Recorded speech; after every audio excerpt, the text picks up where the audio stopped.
नवरात्रीतील आजचा दिवस 5वा. माता स्कंदमातेची नवरात्री कथा. नवरात्रीच्या 9 दिवस चालणाऱ्या उत्सवाच्या 5व्या दिवशी माता स्कंदमातेची पूजा केली जाते. स्कंद म्हणजे कार्तिकेय, जो शिव आणि पार्वतीचा पहिला मुलगा होता. आणि माता म्हणजे आई म्हणून स्कंदमाता. ही मूलतः देवी पार्वतीची कथा आहे. आपल्या सर्वांना माहीत आहे की सतीने स्वतःचा देहत्याग केल्यावर शिव जगापासून पूर्णपणे विभक्त झाले आणि ते तपस्यामध्ये खोलवर सर्वांपासून दूर राहिले. आणि काय होत आहे याची त्यांना अजिबात पर्वा नव्हती. ते तपस्वी म्हणूनच जगले. त्या सुमारास सुरहपद्मन आणि तारकासूर हे 2 राक्षस होते आणि त्यांचा नाश होऊ शकणार नाही असे वरदान त्यांना मिळाले होते. किंबहुना शिव आणि पार्वतीची संतती हीच त्यांना मारू शकते.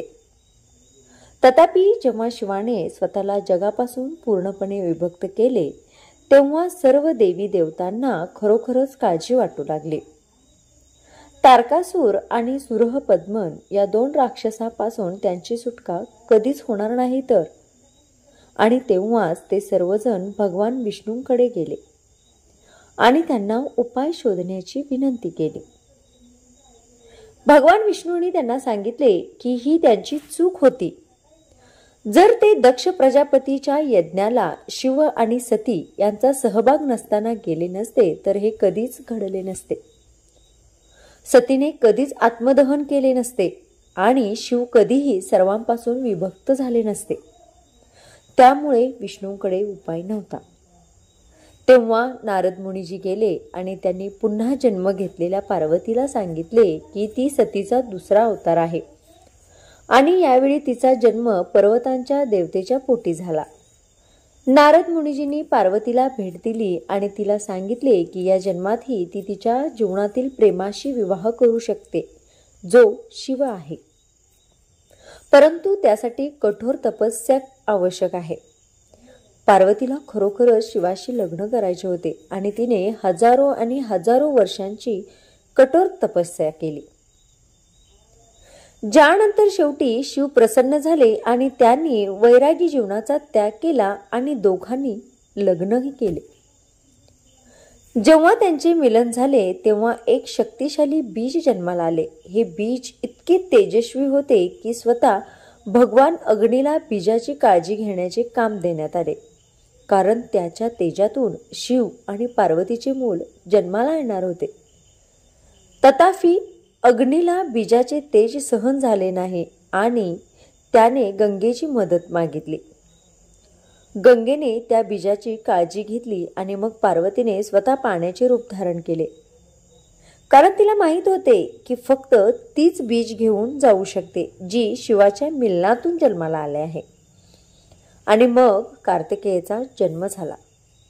त्याला 6 मुखे होते आणि 6 मातांनी त्यांची काळजी घेतली, ज्यास कृतिकास म्हणतात. यावरूनच त्याला कार्तिकेय हे नाव पडलं. दक्षिण भारतात कार्तिकेयला भगवान मुर्गन म्हणूनही ओळखले जाते. तो देवांच्या सैन्याचा कमांडर इन चीफ आहे. तो इतका शक्तिशाली आहे आणि त्याला सर्व देवी देवतांनी केवळ शक्तिशाली शस्त्रेच नव्हे तर अफाट ज्ञान देखील प्राप्त केले आहे. असे म्हणतात की तो थोडा मोठा झाल्यावर ज्ञान मिळवण्यासाठी स्वतः ब्रह्मदेवाकडे गेला आणि पहिल्या दिवशी त्यांनी ब्रह्मदेवाला एक प्रश्न विचारला. त्याने त्याला ओमचा अर्थ विचारला आणि ब्रह्मदेवाने त्याला त्याचा अर्थ सांगण्यासाठी 12,000 श्लोक घेतले. पण कार्तिकेयचे समाधान झाले नाही, म्हणून तो स्वतःचे वडील भगवान शिव यांच्याकडे गेला आणि त्यांना विचारले. शिवाने 12 लाख श्लोकामध्ये ओमचा अर्थ सांगितला, पण कार्तिकेय समाधानी झाला नाही. पण आतापर्यंत त्याला ओमचा अर्थ कळला होता आणि त्याने तो 12 कोटी श्लोकातून सर्वांना समजावून सांगितला होता. तो कार्तिकेय होता, इतका शक्तिशाली.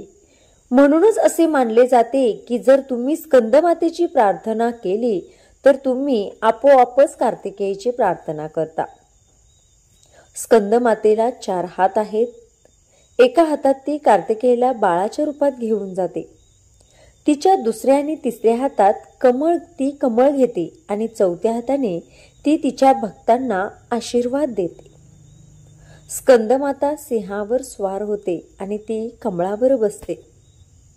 स्कंदमाता ही एक शक्तिशाली देवांची शक्तिशाली माता आहे असे मानले जाते आणि म्हणून नवरात्रीच्या 5व्या दिवशी तिची पूजा केली जाते.